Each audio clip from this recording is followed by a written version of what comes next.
জীবনের পথে চলতে গিয়ে কখনো কি মনে হয়েছে কেন আমার সাথেই এমন হয়, অথবা আমার কষ্টগুলোর কি কোনো শেষ নেই? হয়তো গভীর রাতে নির্ঘুম চোখে ছাদের দিকে তাকিয়ে থেকেছেন আর ভেবেছেন এই পাহাড় সম বোঝা আর কতদিন বইতে হবে। এই কষ্টগুলো আসলে কিসের ইঙ্গিত? আজ আমি আপনাদের এমনই একটি সত্যের মুখোমুখি দাঁড় করাবো যা হয়তো আপনার জীবনের প্রতি দৃষ্টিভঙ্গিকেই বদলে দেবে। যে কষ্টকে আপনি এতদিন বোঝা ভেবে এসেছেন, যা আপনাকে দুর্বল করে দিচ্ছে বলে মনে করেছেন, সেই কষ্টই প্রকৃতপক্ষে আপনার জন্য মহান আল্লাহর পক্ষ থেকে এক অত্যন্ত বিশেষ অনুগ্রহ। হ্যাঁ, ঠিকই শুনেছেন, কষ্ট যা আপাত দৃষ্টিতে অন্ধকারাচ্ছন্ন মনে হয়, তা আসলে আল্লাহর পক্ষ থেকে এক আলোকবর্তিকা। যখন পরিস্থিতি চরম ভয়াবহ আর কঠিন মনে হয়, যখন চারপাশ থেকে সব পথ বন্ধ হয়ে যায় বলে মনে হয়, ঠিক তখনই আমাদের স্মরণ রাখতে হবে এই কঠিনতম মুহূর্তগুলোই আসলে আমাদের জন্য সবচেয়ে বড় পরীক্ষার ক্ষেত্র। আল্লাহ তাআলা পবিত্র কুরআনে বলেছেন, নিশ্চয় কষ্টের পর স্বস্তি রয়েছে। সূরা আল ইনশিরাহ ৯৪:৫।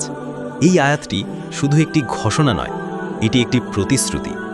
যদি আপনি এই কঠিন সময় ধৈর্য ধারণ করেন, যদি আপনি আপনার ঈমানের ওপর অবিচল থাকেন, তবে আল্লাহ আপনাকে অবশ্যই পুরস্কৃত করবেন। তিনি আপনার মর্যাদা বৃদ্ধি করবেন এমনভাবে যা আপনি কল্পনাও করতে পারেননি। এই কষ্টগুলো আমাদের পাপ মোচন করে, আমাদের মনকে পরিশুদ্ধ করে আর আল্লাহর কাছাকাছি নিয়ে আসে। এগুলো আমাদের শেখায় বিনয়, শেখায় কৃতজ্ঞতা।